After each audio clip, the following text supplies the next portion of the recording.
Hola, esta es mi segunda presentación como Vincent Voss. En este caso voy a profundizar un poco este análisis del modelo de desarrollo extractivista, en específico agroextractivista, en el caso del plan de uso del suelo del Beni, que como voy a mostrar está estrechamente relacionado con este modelo. Entonces voy a mostrar las implicaciones sociales y ambientales de este plan de uso de suelo, empezando con el plus como tal, el plan de uso de suelo, qué tipo de instrumento es, qué son sus objetivos formales oficiales. Paso a explicar algunas de las críticas que este nuevo plan de uso de suelo del Beni recibió, tratar de entender si tantas críticas hay, ¿qué pueden ser los objetivos de fondo que han permitido que se ha desarrollado con estas falencias? Profundizando principalmente cuáles son los riesgos ambientales de este plus, así como está desarrollado, y también hablando de otros efectos negativos inherentes a este plan de uso de suelo y sobre todo el modelo de desarrollo que promueve. Entonces empezamos con el tema del plus, el plan de uso de suelos. Es el nuevo plan de uso de suelos de Beni. Es como cualquier plan de uso de suelo, es un instrumento técnico, normativo de ordenamiento territorial que delimita los espacios geográficos y asigna uso de suelo. O sea, ¿qué es en realidad lo que hace? Es hacer una clasificación de todo el territorio departamental, analizando sus vocaciones, sus características físicas principalmente, geográficas, y a partir de eso hace un análisis sobre cuál es su vocación mayor, para qué sirve este suelo, para qué tipo de uso. Podría ser un suelo que debería ser protegido por sus características que merece ser conservado, o puede ser porque que es muy buena para agricultura, o otro suelo que es mejor para forestal. Entonces esa es la clasificación que se hace para optimizar el desarrollo, para garantizar que se le dé el uso más adecuado y más sostenible, ¿no? Ese es el objetivo principal, el manejo y uso sostenible de los recursos naturales, tanto el suelo como también los otros recursos como el agua, la biodiversidad y todo que depende de este suelo.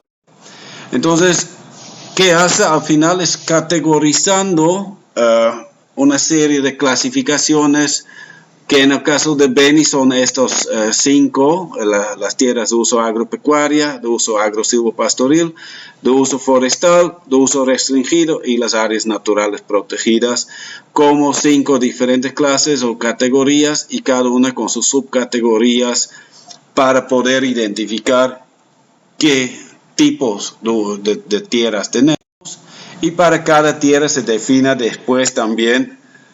Se aclara por qué ha sido identificado como tal y se definen sobre todo las reglas de intervención, es decir, qué se puede hacer en este tipo, en esta categoría de tierra identificado.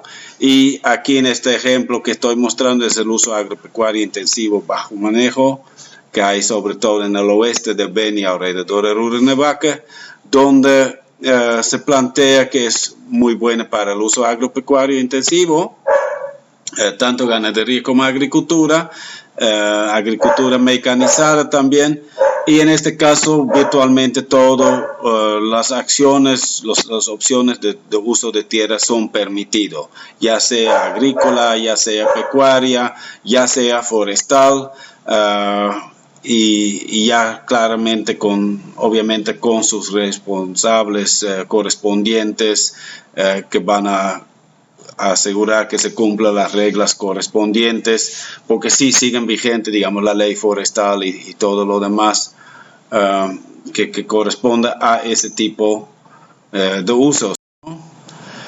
Entonces, ¿de dónde sale este tema del nuevo plus? Parte de una ley, la ley departamental 067, que establece que es prioridad. Ya lo anterior plus ya era de 2002, si no me equivoco, y dice ya pues hace falta elaborar un nuevo plus considerando las nuevas necesidades, los avances económicos, sociales que tenemos.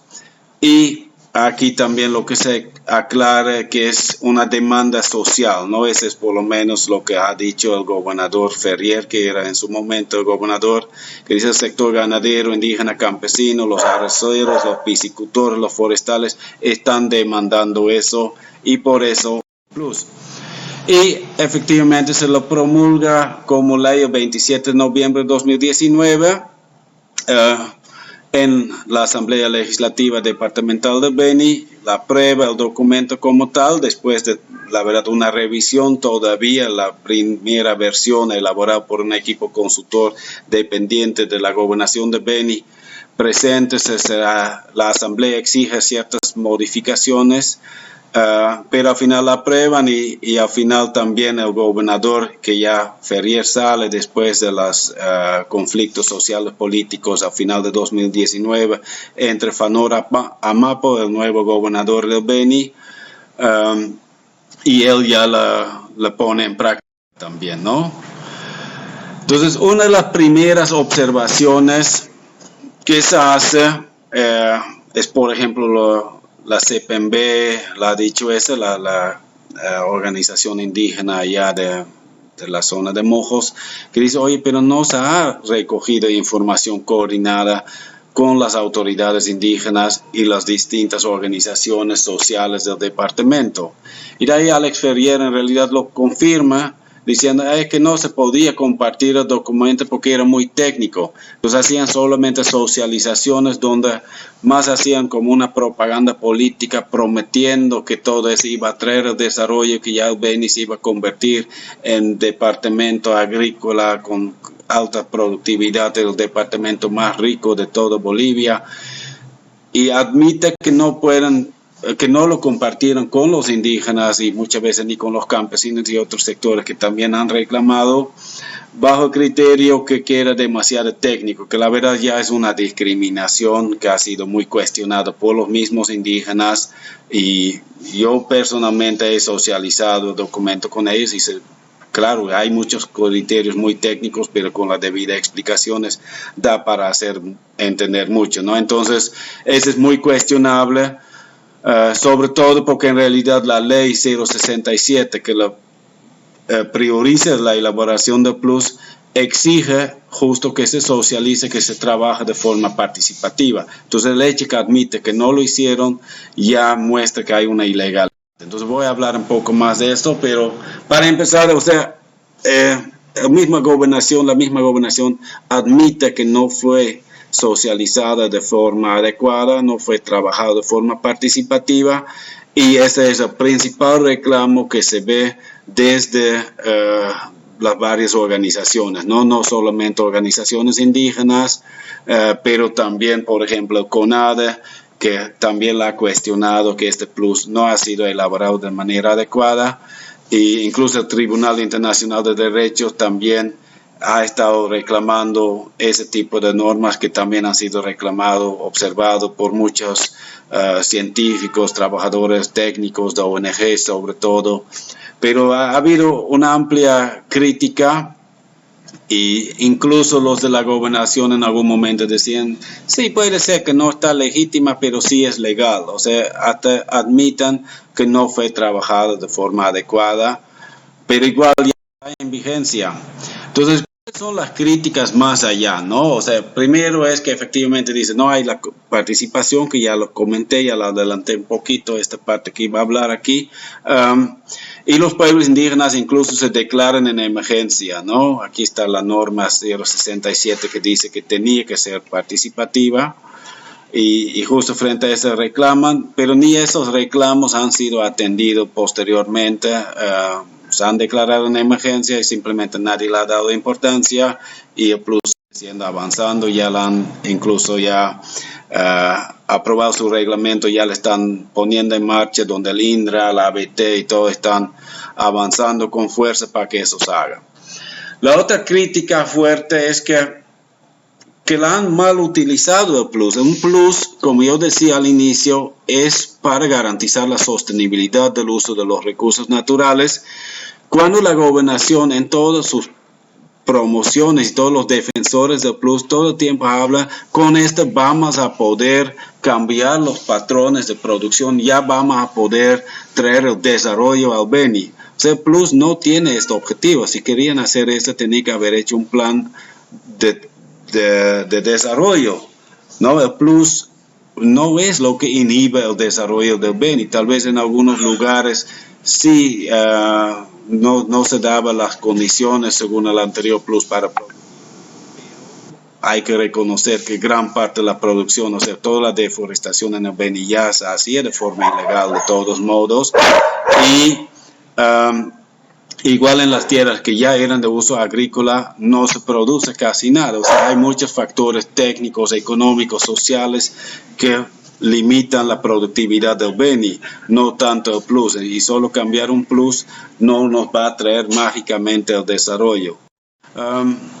Pero ya, más allá, las limitaciones técnicas que uno puede observar cuando hace una revisión, incluso cuando la haces rápida, superficialmente nomás, es que realmente es un documento muy sencillo. Es mucho más breve que el de Santa Cruz, por decir, incluso mucho más sencillo que el anterior plus del Beni.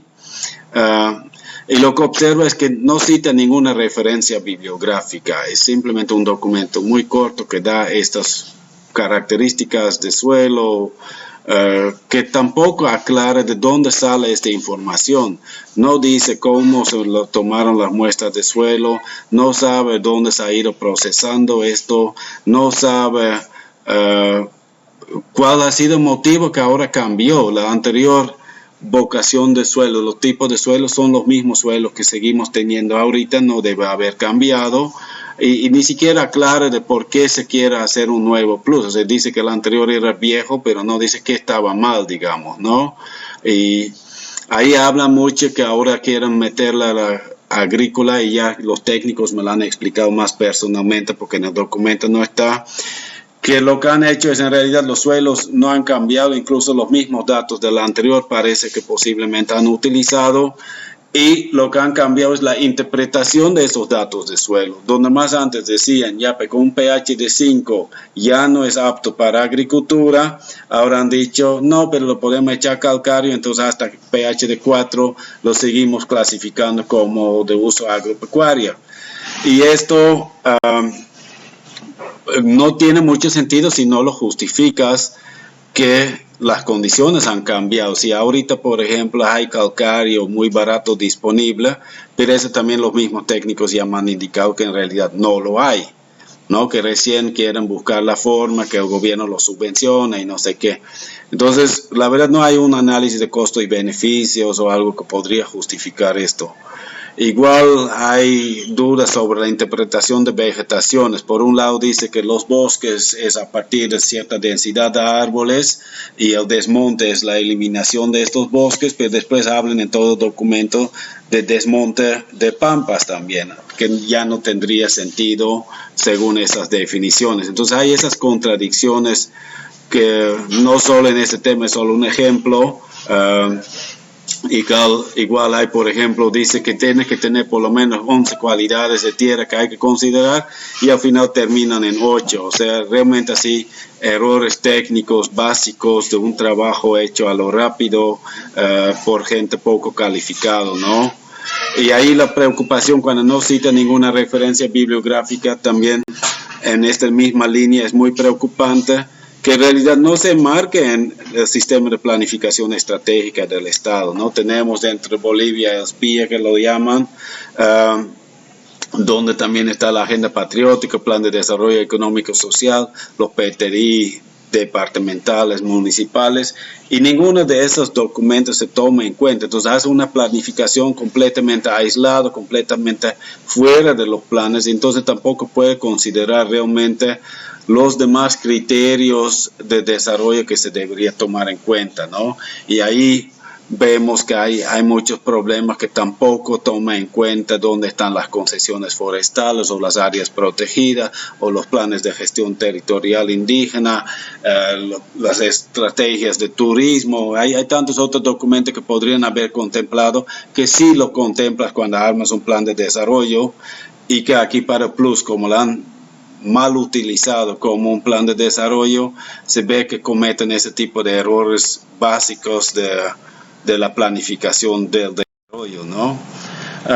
Y otra observación muy fuerte es que es muy permisivo, ¿no? Como lo que mostraba esas reglas de intervención de esta área alrededor de Rurrenabaca, un área sumamente importante para el turismo, un área con muy alta biodiversidad, donde simplemente permiten todo, ¿no? Y solo el tema del aprovechamiento de vida silvestre queda bajo condiciones, pero todo lo demás se puede nomás. Y era curioso que incluso en el borrador que presentaron a la asamblea, ya lo presentaron como diseño final, solo que la asamblea no lo aceptó, pero era curioso, paradójico, que para la ganadería y la agricultura mecanizada lo permitían en cualquier área casi, incluso la minería, extracción de hidrocarburos también estaba permitida en todos los lados. Entonces eso incluso lo sacaron nomás, como si lo va a permitir en todos los lados, y pues no hace falta mencionarlo porque simplemente está permitido. Pero cuando ya mirabas el tema del aprovechamiento de los productos no maderables, te ponía restricciones, solo daba en ciertas categorías de uso de tierra, o solo de decir solo es para uso doméstico, y parece contradictorio porque el aprovechamiento de la castaña, por ejemplo, no provoca daños al ecosistema, o por lo menos no significativos, y mucho menos a las áreas colindantes, ¿no? Mientras que una agricultura mecanizada, una ganadería con su deforestación que provoca y todo lo demás, genera esos efectos negativos, ¿no? Alrededor de las áreas ganaderas muchas veces hay problemas de incendios que, por ejemplo, podrían afectar este aprovechamiento de castaña, el turismo, la pesca. Entonces son cosas que parece muy paradójico, ¿no? Muy ilógico. Entonces, ahí se ve, hay una intencionalidad que realmente esto apunta a esta agricultura mecanizada, a la ganadería extensiva, donde se favorece mucho, donde ahorita hay más áreas disponibles para estas actividades productivas, incluso anda promoviendo que este ha sido el gran avance de este plus, pero la verdad no hay un uso, una contemplación similar para otros usuarios, para otros rubros. Y de ahí quiero hablar, por ejemplo, los indígenas y los campesinos, que ya lo mencionamos, que se observaron que no fueron consideradas, y que es realmente cuestionable porque representan la mayor parte de los productores del Beni y además los principales productores de la producción agrícola, ¿no? Los alimentos, la seguridad alimentaria depende de ese sector mucho más que los otros sectores. Entonces esos mapitas, por ejemplo, muestran también que cuando vemos el Beni, sí efectivamente hay grandes productores, los ganaderos en el centro de Beni, que tal vez puedan estar bastante contentos con este nuevo plus porque les da mayores libertades, pero no están contemplando lo que tenemos aquí en el mapita a la izquierda, esos pequeños productores que sobre todo después de la redistribución de tierra en el marco de la ley INRA, se han formado, ¿no? Las TCOs en el sur del Beni, en el este, en el norte también, y también en el norte tenemos también grandes zonas en la provincia de Bacardíes del sector campesino que tiene también muchas comunidades y muchos de ellos dependen de los bosques, ¿no? Justo en esos márgenes del Beni ya no son tanto pampas como el centro del Beni, pero mucho más bosques y ya qué va a pasar con estos bosques en este nuevo plus. Se lo voy a mencionar. Y ahí quiero resaltar además que en esta zona, sobre todo en el norte, en la provincia de Bacardíes, hay mucha castaña y que esta castaña curiosamente tampoco está contemplado fuertemente, a pesar de ese dato que está apareciendo aquí, que hay 200 millones de dólares que genera la castaña a nivel nacional, que es el segundo producto más importante del sector agropecuario, y el 23% de esta castaña sale del Beni. O sea, estamos hablando de unos 50 millones de dólares, que es mucho más que la ganadería o la agricultura. Entonces, estamos viendo realmente una paradoja, que el producto más importante no está siendo considerado para dar luz a productos. Por ejemplo, abre mucho espacio para la agricultura mecanizada, que en el Beni aún no es de mucha importancia. Y así hay otros sectores, ¿no? Que realmente, o sea, la pesca y la piscicultura, como es tema tierra, tal vez se podría justificar hasta cierto nivel, que no entra mucho, pero la piscicultura también está ganando importancia y podría haber sido contemplado.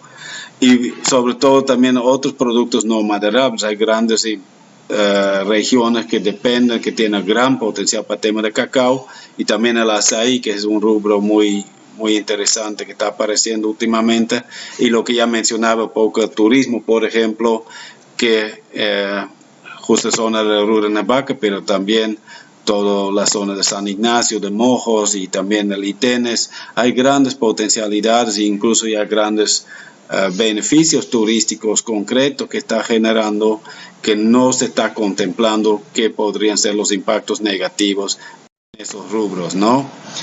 Y de ahí, cuando avanzamos más, yo creo que aún más preocupante es casi que ni siquiera se considera mucho la vocación de suelos. Hablan mucho que los cruceños ya han avanzado mucho con el desarrollo productivo y no nos permiten hacer lo mismo en el Beni. Es una discriminación. Sí, pero, o sea, tampoco tenemos montañas y nos gustaría tal vez poder esquiar en el Beni y no lo tenemos, pero esa no es una cuestión de discriminación, eso es una cuestión de características biofísicas. Y este mapa, por ejemplo, a la izquierda muestra que los suelos del Beni son completamente diferentes que los del norte integrado de Santa Cruz, donde tenemos suelos muy fértiles, con mucha materia orgánica, con muchos nutrientes, mientras que en el Beni los suelos son mucho más ácidos, no tienen casi nada de fósforo, nitrógeno y este tipo de nutrientes claves para la producción agrícola e incluso para la ganadería. Entonces, cuando mapas de donde se propone la ampliación de la frontera agrícola en todo el continente Sudamérica, esa es la cuenca amazónica, la mayoría de los mapas ni siquiera contemplan el Beni por ser apto para la agricultura, o dice ya podría ser en parte del Beni bajo condiciones muy restringidas, digamos, ¿no? Como este mapa a la derecha, que muestra que no es probable que la frontera agropecuaria va a avanzar en esa dirección porque sus suelos no son aptos. Entonces nos están metiendo en contra de la vocación de suelo, ¿no? Y además, ¿cuál es parte de estas características limitantes? Tenemos que considerar que la mitad del Beni, parte del tiempo está bajo el agua y la otra parte del tiempo está quemando. Realmente tenés un clima de muchos extremos donde realmente hay muchos problemas de incendios y hay muchos problemas de inundaciones que hacen casi imposible muchos tipos de agricultura, ¿no? La pecuaria se ha adaptado un poquito, la ganadería extensiva, pero para muchos ideas de producción, por ejemplo, producción extensiva de caña, la soya, el arroz, que ahorita lo promueven con gran interés en esas regiones, no es una región apta para esto y va a ser un problema fuerte que probablemente van a estar pidiendo indemnizaciones y seguros y todo eso después, porque esas condiciones son realmente complicadas, ¿no? Y otra que yo personalmente me preocupa mucho es que para mí es una ilegalidad, creo que lo es, pero no sé, que los abogados ayudan a aclarar. Si en la ley forestal define cuáles son las tierras forestales de producción permanente, hay un mapa en Bolivia donde están esas tierras ubicadas y que se debería dar esta continuidad de un uso forestal. Y cuando vemos cómo se define el nuevo plus actualmente, podemos ver, por ejemplo, en esta parte del mapa que he ampliado, es la provincia Vaca 10, donde podemos ver que en la izquierda, que la mayor parte de la provincia Vaca 10 figura en color verde como tierra forestal de producción permanente, que no debería permitirse la deforestación, pero en el plus lo clasifican simplemente como tierras de uso agropecuaria o tierra de uso agrosilvopastoril. Y podría dar la impresión que tierra de uso agrosilvopastoril quiere decir que se va a hacer sistemas agrosilvo-agropastoriles, pero no es cierto, es simplemente que se permita uso agrícola, uso forestal y uso pecuaria, o sea, todo es permitido, igual se permite el desmonte, igual se permite la agricultura mecanizada, igual se permite la ganadería, en un área que según el mapa a la izquierda es claramente forestal.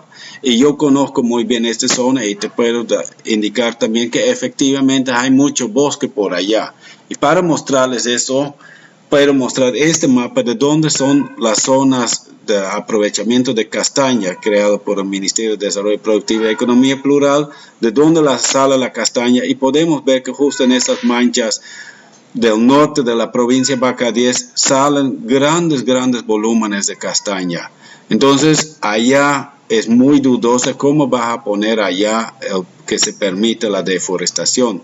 Se le ha observado y al final sí hay unos lineamientos dentro del plus que dice donde hay mucha castaña no se puede tumbar, donde hay mucho cacao tampoco, algunos restricciones, pero la verdad, esas restricciones ya existen, la castaña ya está prohibido, tumbar el cacao también es prohibido por la ley de cacao. Entonces hay normas que ya lo protegen, pero en la práctica ya hay un avance de la deforestación en estas zonas, y el plus lo que hace ahorita es echar leña a fuego a estas tendencias, a estas preocupaciones, ¿no? De la misma manera con las áreas protegidas, el plus no les contempla como categorías separadas en el plus como tal. Recién en la última parte ponen un mapita más para mostrar dónde están las áreas protegidas y dice ya, pues cuando tiene un plan de manejo del área protegida, ese sigue vigente, entonces hay que respetar. En vez de decir, ya, pues yo voy a adaptar mi plus a las definiciones de esas áreas protegidas, lo hago al revés y ya, pues ya veremos, ¿no? E incluso para las áreas protegidas que no cuentan aún con plan de manejo, dice ya, pues lo meten nomás así según el plus, que muchas veces en esas áreas incluso define uso agropecuaria, y dice ya, pues igual métanlo nomás y después ya lo adaptamos cuando ya logran hacer un plan de manejo, pero eso no tiene ningún sentido, digamos.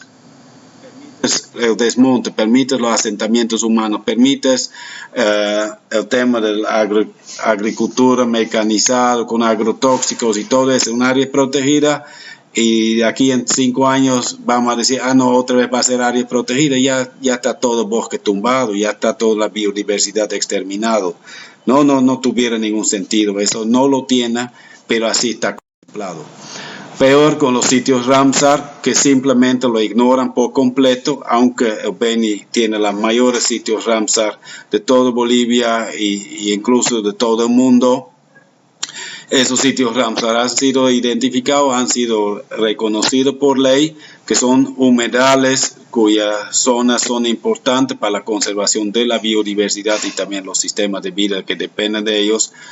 Y lo que hacen es simplemente ignorarle, y me indicaron que es porque no tenían el mapita del croquis. Okay, aquí yo tengo el mapa y los he pasado a ellos, y de aquí se podría sacar esas coordenadas. O sea, es un trabajo técnico, pero por eso te pagaban, digamos, ¿no? Ese era el trabajo de esos consultores, y simplemente ignorarla, aunque existen leyes que lo defiendan, que lo protejan, me parece un atropello total, una otra ilegalidad, ¿no?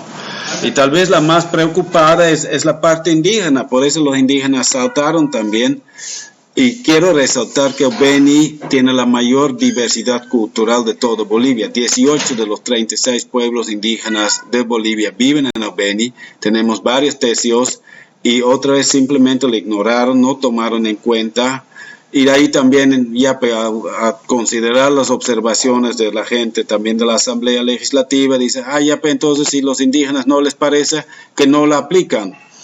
Y ya estamos entonces excluyendo 24% de la población de Beni, simplemente un plan de uso de suelo que no los considera 24% de la población, ya es antidemocrático, pero además este 24% es la mayor parte de la producción de los actores productivos, representa mucho más que el sector ganadero o el sector de los agricultores mecanizados, o sea, le han dado mayor importancia a los menonitas que a los indígenas del Beni mismo, que me parece otro atropello fuerte a la soberanía, a su autonomía, a su derecho a la consulta previa, y realmente es una serie de atropellos que implica eso también, ¿no? Y ahí hablamos de la riqueza arqueológica también, ya les mostré un mapita en la primera presentación, donde se nota que justo en el Beni hay grandes extensiones de áreas arqueológicas reconocidas a nivel internacional, donde aún no tenemos ni identificado los sitios como tal, no se ha hecho todavía un sondeo, un análisis serio de qué es lo que hay, y más adelante voy a mostrar que ya hay los primeros casos de atropellos. Y un caso específico que quiero mostrar aquí es este punto negro que se puede ver aquí en el parte sur del Beni, que coincide con este monte de San Paulo en la frontera con Santa Cruz, que incluso lo han clasificado como uso agropecuario intensivo, bajo la idea de este monte, que es un monte bastante manipulado por el ser humano, una reliquia en sí, que lo deforesta nomás y que le meten agricultura de arroz, de mecanizado, ¿no? Esa es la idea de uso agropecuario intensivo o agrícola intensivo, y realmente es otro atropello a esos sitios arqueológicos que también son protegidos por ley. Entonces son varias cosas que no tienen sentido desde un punto de vista técnico, desde un punto de vista de legalidades. Entonces, ¿qué puede justificar todo esto? Entonces ahí entro en ya cuáles son los verdaderos objetivos de este plus. Y de ahí entró que lo que Ferrier ya dijo, ¿no? Lo que había dicho al inicio, en el mismo documento dice, no están hablando de un plan que trate de garantizar que se reconoce la vocación de las diferentes áreas del territorio beniano o que trate de garantizar la sostenibilidad de los recursos, pero es un plan que plantea cambiar la modalidad de producción y lo hace sin considerar la mitad de estos productores si quieren cambiar su modalidad de producción, no más de la mitad. Los campesinos indígenas representan 94% de las unidades productivas del país. Me imagino que en el Beni hay una diferenciación similar, ¿no? Los porcentajes, digamos. Entonces, ahí se nota, ¿no? O sea, ellos plantean que quieren crear un nuevo plus que permite encarar grandes sembrarías, instalar nuevas industrias, silos, secadores, así como en otros departamentos, que va a generar inversión y mayores ingresos. Ese es el objetivo, que parece no deberían haber utilizado un plus. Ese no es el uso de plus. Entonces están realmente manipulando una herramienta que era para proteger los recursos, para más bien quitar esta herramienta de protección.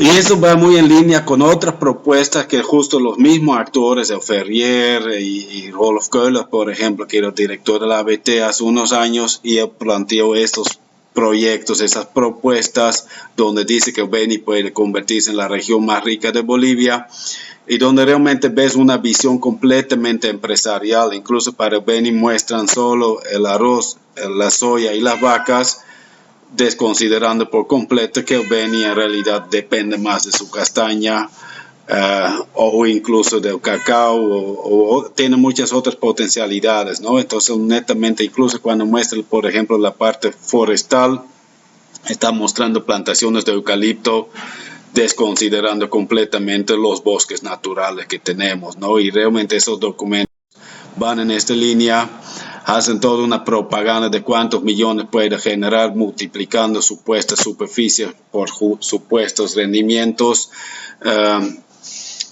de una forma realmente, yo diría infantil, realmente una forma de calcular que no tiene ningún sentido, ningún respaldo científico que realmente permite justificar ese tipo de cálculos, que no coincide para nada con los rendimientos reales, que no coincide para nada con lo que realmente se logra producir. La conversión, por ejemplo, de bosque a usos agropecuarios toma mucho más tiempo, es mucho más complejo de lo que aquí plantean, ¿no?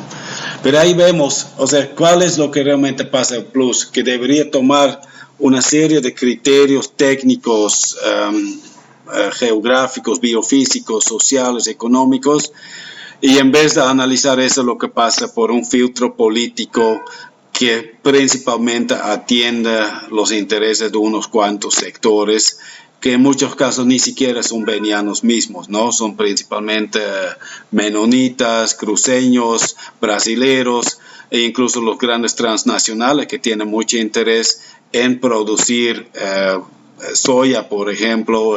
Ahí la soya en Bolivia 90% es producida por extranjeros. La carne también, lo que parece que hay mucho interés de los brasileños, como la empresa JBS, que ha entrado con fuerza en Bolivia parece estos años para empezar a fomentar esta exportación de carne a la China, donde también son 2 empresas nomás en todo Bolivia que tienen ahora permiso para exportar. Entonces realmente se va para unos cuantos actores y no para la población beniana como tal. Y cuando vemos qué consecuencias se puede ver, podemos ver las propuestas de la ABT, que también planteó, por ejemplo, ganadería intensiva en la parte Chiquitanía, en Pantanal, aunque allá también, según la ley forestal, es también tierra de forestal producción de producción forestal permanente, y hemos visto que el año pasado gran parte de esta área se quemó. Y quiero aclarar que eso nunca se quemaba, no son áreas aptas para adaptadas al fuego como los pastizales en otras partes de Santa Cruz. Son áreas que normalmente se quemaba 1 o 2% y este año se quemó 22%.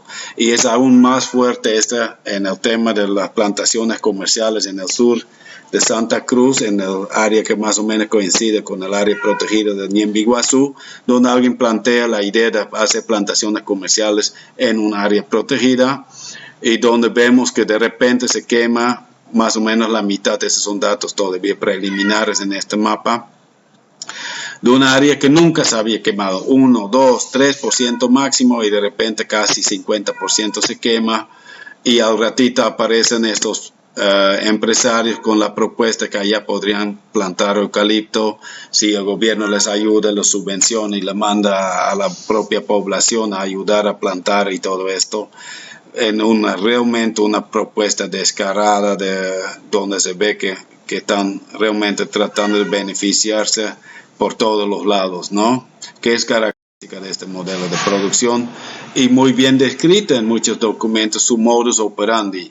Y aquí yo quiero recomendarles realmente este documento. Está el enlace aquí abajo en mi diapositiva, donde pueden ver cómo el agronegocio en el Cono Sur va avanzando, no solo en Bolivia, ¿no? Bolivia más bien recién está entrando en la zona de Santa Cruz, hay un avance. Pero si vamos a países como Paraguay, el norte de Argentina, el suroeste de Brasil, vemos que hace años allá este modelo está avanzando, que ha provocando grandes cantidades de deforestación, que estos años los incendios que podemos ver en rosado, anaranjado más o menos, esta área que se están quemando tiene que ver mucho con la visión de ampliación de esta frontera agropecuaria relacionada a las grandes hidroeléctricas o hidrovías que se está construyendo. Entonces ahí está el interés también de entrar en el Beni para poder aprovechar estas hidrovías.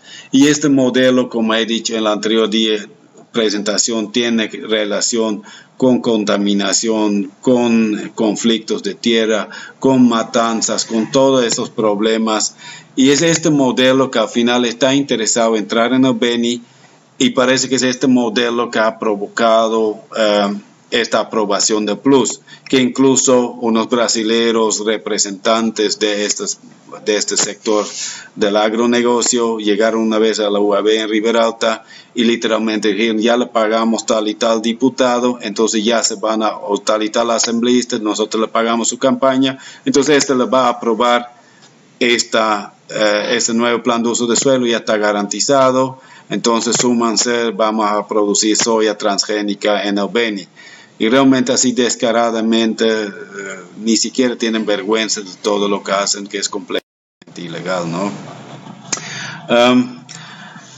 Y eso, ¿de dónde viene? ¿No? Está muy relacionado también a toda esta planificación del IRSA con sus carreteras y lo que decía las hidrovías, que yo creo que son muy importantes para conocer que este plan de uso de suelo está muy vinculado o lo que está pasando en Bolivia en general con la deforestación, con la degradación, a esos dos planes donde hay una ruta al Atlántico que pasa por Portobello y el complejo de Madeira que incluye varias represas va a permitir que los barcos van a seguir subiendo hasta Rurrenabaca, hasta Puerto Suárez, hasta Trinidad y que toda esta zona del Beni entonces se puede convertir en área de cultivo de soya. O sea, ya los costos de transporte van a reducir mucho y eso les abre opciones de la misma manera como el puerto Bush en Bolivia que se plantea permita acceder a toda esta zona alrededor del Pantanal.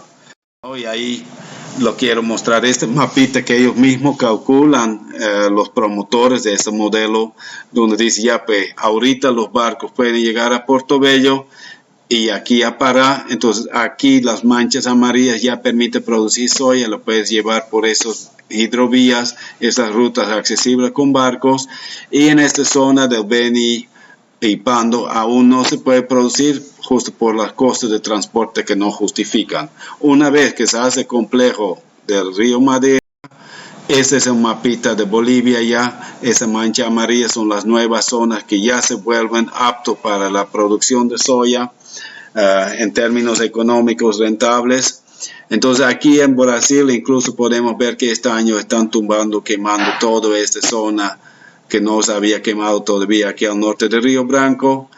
Y en Bolivia están presionando por lo mismo, no solamente en el Beni con el Nuevo Plus, que también están avanzando con el Nuevo Plus de Pando, que tenía unas ideas muy similares que también le estaban haciendo entre cuatro paredes a lo escondido, aunque allá el sector campesino parece que se ha logrado frenar un poco, que tiene mayor fuerza todavía como es la mayor parte de la población, no tiene un sector ganadero poderoso, por ejemplo, o no en la misma extensión como en el Beni. Entonces, esto es la imagen, esta es la planificación y esta es todo diseñado y planificado sin ni siquiera consultar ningún campesino indígena o ni la gente de Riberalta o de Guayaramerín o de Trinidad. No han sido considerados en esta planificación. Queda claro esto. ¿Cuáles son los riesgos ambientales? O sea, es bastante obvio que cuando vas a querer cultivar soya que tienes que deforestar. Y esos son los mapas, el mapa de deforestación ya de Sudamérica que la había mostrado anteriormente, como donde miran también justo esa zona que supuestamente es apta para soya. En el Acre es justo la zona ya deforestada, en Rondônia también lo podemos ver, Mato Grosso y Santa Cruz incluso también está cumpliendo ya con esto y faltaría el norte de Beni y Pando entonces según este mapa, ¿no? Y cuando vemos los incendios, yo quiero mostrar también cómo está esto vinculado a esta hidrovía, por ejemplo, que lo mostraba que pasa aquí hasta Puerto Bush, entrando a Santa Cruz, accediendo a esa zona y pasa por Paraguay, justo por esta mancha roja que este mapa muestra dónde están los incendios de este año. Y cuando miramos este mapa que tengo a la izquierda, la República Unida de la Soya, que lo sobrepongo a esto, podemos ver la tremenda coincidencia que hay entre esta zona de incendios y esta República Unida de la Soya, que era una idea medio loco de Syngenta, que es una empresa que produce transgénicos y agrotóxicos, que tiene la idea que toda esa área es apta para esto y que ya le están habilitando a través de estos fuegos y estos estaciones, ¿no? Entonces, cuando ya se da este plus, varios activistas y otras personas venimos diciendo, oye, este es un tremendo desastre. Están queriendo habilitar 10 millones de hectáreas del territorio de Beni para entregarla a la agroindustria. Incluso los brasileños lo han publicado bajo este mismo criterio, que ya van a poder entrar en el Beni. Y se observa, ¿no? Y se hace unas noticias de prensa y de ahí es interesante que sale un comunicado de la ABT del Beni que dice, no son 10 millones de hectáreas, además es pampa nomás. y realmente con una forma completamente irresponsable de su director Luis Fernando Rivero. Cuando yo respondo a esta carta con unos cálculos claros diciendo que, o sea, ellos calculan 9 millones de hectáreas porque solo usan las tierras clasificadas como uso agropecuario, pero yo le muestro claramente que también los usos agrosilvopastoriles, donde también se permite desmonte, donde también todo es permitido, se debería sumar a este y ahí llegamos a 9.97 millones, que son los 10 millones que estamos manejando y que la misma gobernación ha venido manejando.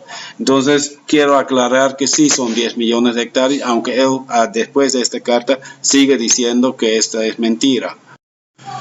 Cuando dice que solo es bosque o es pampa que se está quemando, nuevamente ya los mostré de las tierras de producción forestal permanente en el norte de provincia Vaca 10, que claramente no es solo esto lo que se va a permitir desarrollar. Y así hay otras manchas en otras partes de tierra forestal producción permanente que se han ido clasificando de uso agropecuario extensivo. Por ejemplo, esta manchita aquí. Y ya los dije, esta zona incluso que está como uso agropecuario intensivo del monte de San Paulo, que en realidad también es bosque que debería ser conservado como tal. Su argumento es que ya lo tumbaron mucho, ya porque lo tumbaron, tiene que, según la ley reforestal, tiene que pagar sus multas y todo esto. Es como decir, pillas a alguien saliendo con tu tele de tu casa y le ofreces telecable, ¿no? Realmente es completamente cuestionable. También se le he mostrado esto al director, pero no sé qué.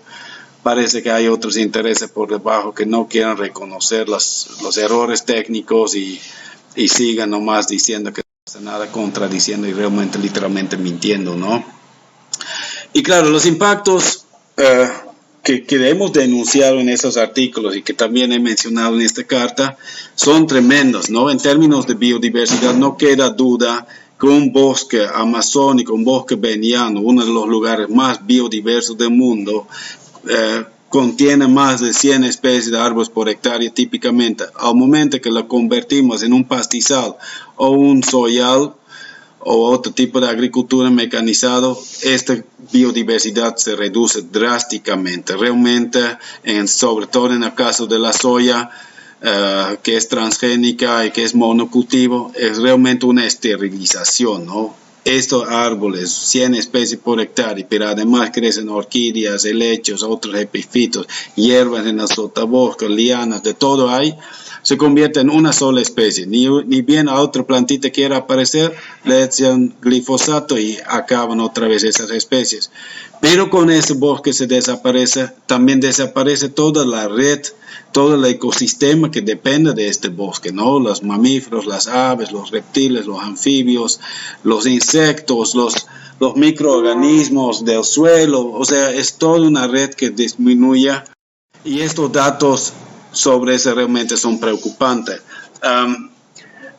Incluso cuando es pampa, digamos, ese es otro argumento que dice, ya, pero en la pampa no pasa nada. Aquí quiero mostrarles ese mapita o ese dibujo que muestra las especies en peligro de extinción en Bolivia que viven en esas pampas o en los bosquecitos colindantes a esas pampas y que necesitan ese tipo de ecosistemas que ahorita con el nuevo plus están simplemente indicados para uso agropecuario, ¿no? Casi en su totalidad. Entonces realmente vamos a perder todas esas especies que son responsabilidad de Bolivia dentro de convenios también que debemos protegerlos más allá de la responsabilidad ética que tenemos, ¿no?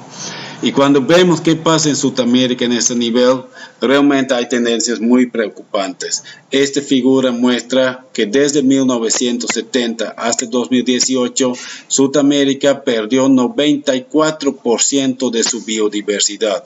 O sea, de las poblaciones de animales, de plantas que teníamos, ya hemos perdido el 94%, que es mucho más alto que cualquier otro continente del mundo. ¿Y cuál es la causa de esto? Es justo el cambio de uso de tierra en más del 50% de los casos de las especies que estamos perdiendo, las poblaciones que están disminuyendo, tiene que ver directamente con el tema de cambio de uso de tierra, es decir, el cambio de bosque en agricultura y pastizales, ¿no? Esa es la principal causa. Y además no es solo esto, también hay un proceso que cuando empiezas a deforestar, que también tus otras áreas se van a ir secando, ¿no? Que son condiciones que ya se dan en el norte de Santa Cruz, donde reclama mucha sequía, pero también el Beni ya presenta elevados niveles de sabanización. Y sabanización es un término un poco desconocido, pero es el proceso donde un bosque se convierte gradualmente en una pampa. Y con eso no solamente disminuye el bosque como tal, también disminuye la biodiversidad que hemos mencionado, pero tal vez más importante para mencionar es también este problema del agua. Ya el Beni se está secando, ya hay municipios en plena Amazonía donde hay comunidades donde se tiene que venir con cisternas a dejarles agua en la época seca, porque si no se mueren de sed, porque sus norias han secado, sus arroyos han secado, y en estas condiciones plantear un modelo agropecuario extensiva que se va a ir expandiendo sobre todo el territorio beniano, principalmente para satisfacer demandas internacionales de productos, realmente es una irresponsabilidad total, que esta figura lo muestra de forma incluso más preocupante. Los cálculos ahorita de los biólogos, de que especialistas en clima, estiman que cuando llegamos a un cierto nivel de deforestación en la Amazonía, ya hemos deforestado un 15%. Si aumentamos otros 5 o 10% más, el mismo bosque amazónico ya no va a recibir suficiente agua para poder seguir creciendo como bosque y se va a morir por su cuenta. Y este genera todo un ciclo vicioso que termina que en 2050 ya todas las tierras bajas de Bolivia quedarían sin bosque. Y ese es un riesgo muy real, basado en escenarios climáticos con modelos científicamente muy bien respaldados, que no se está contemplando para nada en esto, a pesar del tremendo riesgo que esto representa. No estamos hablando de algo que podría afectar un poquito. Este es un desastre no solo ecológico, pero también con enormes consecuencias sociales y económicas, ¿no? Incluso la propia producción que tanto proponen, aquí ni vaca van a poder tomar agua, ni la soya va a poder crecer. Entonces realmente es responsabilidad total. Pero es parte, ¿no? Con eso vienen otras amenazas. Una es que ya hablaba un poco de la parte arqueológica y ya tenemos un ejemplo bien claro de la colonia menonita de Grunland que se formó ya en el Beni y donde se ha denunciado que ya están realmente arrasando con sitios arqueológicos, con lomos de tierra la plana nomás y todo sin ningún rencor, realmente arrasando con todo este sitio arqueológico, todo ese valor cultural que se tiene allá. Y para mostrar también ejemplos, qué pasa con las TCOs, por ejemplo. Ya hay TCOs donde este modelo del agronegocio ha entrado y le puedo mostrar este mapa de TCO Tacoba Mora de la nación guaraní, donde podemos ver que realmente hay grandes extensiones del agronegocio y donde solamente quedan unas manchitas de territorio de los Tacoba Mora entre medio de esas grandes extensiones, ¿no? Entonces, cuando avanzamos hasta 2020, vemos que realmente este modelo ha ido avanzando y realmente los deja sin ninguna oportunidad. Incluso hay pueblos que no pueden ni llegar, entrar y salir de su área legalmente porque tendrán que cruzar territorio que ya supuestamente están adueñados por otros actores, ¿no? Menonitas en muchos casos o otros productores del agronegocio. Entonces, este es el riesgo muy real que se ha visto en el norte de Argentina, en Paraguay, en Santa Cruz, y es el modelo que se quiere meter en el Beni. Supuestamente porque nos va a generar muy buenos beneficios, porque va a generar empleo. Podemos ver justo en las zonas de expansión de la frontera agrícola en Brasil, que no necesariamente es una bondad que nos están ofreciendo el tema del trabajo. Podemos ver dónde hay el trabajo esclavo, es justo en esas zonas. Esta agricultura mecanizada, la ganadería extensiva, son justo los rubros más cuestionados en términos de trabajo forzoso, en condiciones infrahumanos, mal pagados, maltratados, que no es un modelo óptimo para el desarrollo. Si podemos ver también qué significa eso en términos de crisis, ya los he mostrado también en la anterior presentación, los grandes conflictos que se han dado en Brasil y que también ya se están dando en Bolivia, también en su mayoría vinculados directamente a la imposición de este modelo a territorios ancestrales, ¿no? Y eso lleva consigo consecuencias muy preocupantes cuando vemos también dónde se han dado los muertos de ambientalistas, es justo en estas mismas zonas del avance de la frontera agrícola en el norte o en el borde de la Amazonía y este avance de la frontera agrícola que va avanzando hacia el norte, ¿no? Y ahorita está entrando en Bolivia. Por el momento, por suerte, como ambientalistas solo nos da muerte civil, pero estamos realmente jugando con fuego. Y de ahí, o sea, ¿qué tan útil es para el desarrollo? Ahí yo creo que también es importante mostrar que en realidad no es el desarrollo que están trayendo. Hay unas definiciones de desarrollo que no es solamente generar riqueza para unas cuantas.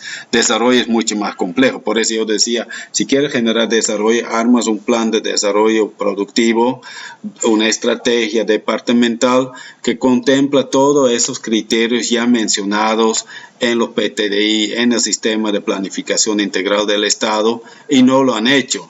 Porque si haces esto, vas a ver que no genera desarrollo tu propuesta y que hay un montón de restricciones que plantean las normas, la Constitución y también los planes de desarrollo del país. Y cuando hacemos ya una calificación real de los objetivos de desarrollo sostenible de la ONU, por ejemplo, podemos usar para un marco para analizar.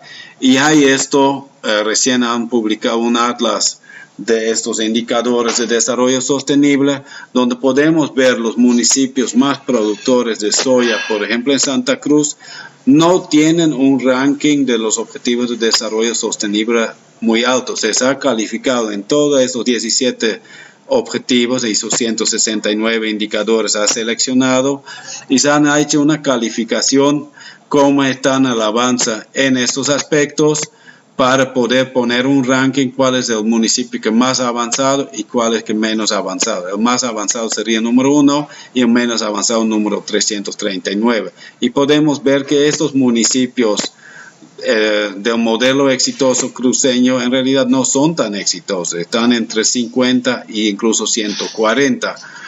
Tampoco son los más bajos. Pero aquí además hay que considerar que, por ejemplo, ellos no han clasificado en este sistema el indicador número 15, donde estos municipios presentan una deforestación, una pérdida de biodiversidad realmente preocupante, con hasta más de 95% del municipio deforestado y hasta más de 60% de la biodiversidad ya anulado.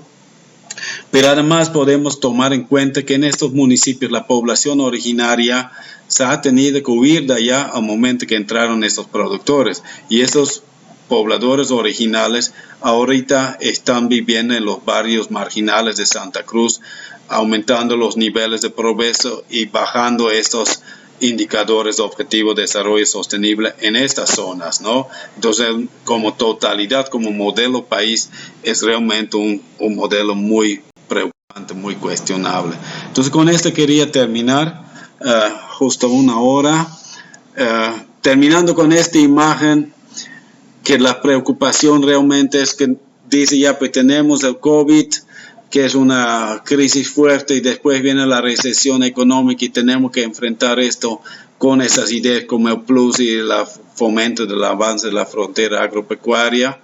Pero tenemos otras crisis mucho más grandes. Aquí está el del cambio climático y atrás incluso viene el del colapso de la biodiversidad, que van a ser crisis aún muchísimo más preocupantes y ya se están convirtiendo en eso. Entonces yo creo que esto es algo que realmente debemos tomar en cuenta, y les agradezco por haberme escuchado. Alguien que quiera tener mayor información, aquí están mis datos, y tal vez si quieren ver otro video sobre el tema de PlusBenny, también lo puedo recomendar este video en mi página de YouTube. Gracias.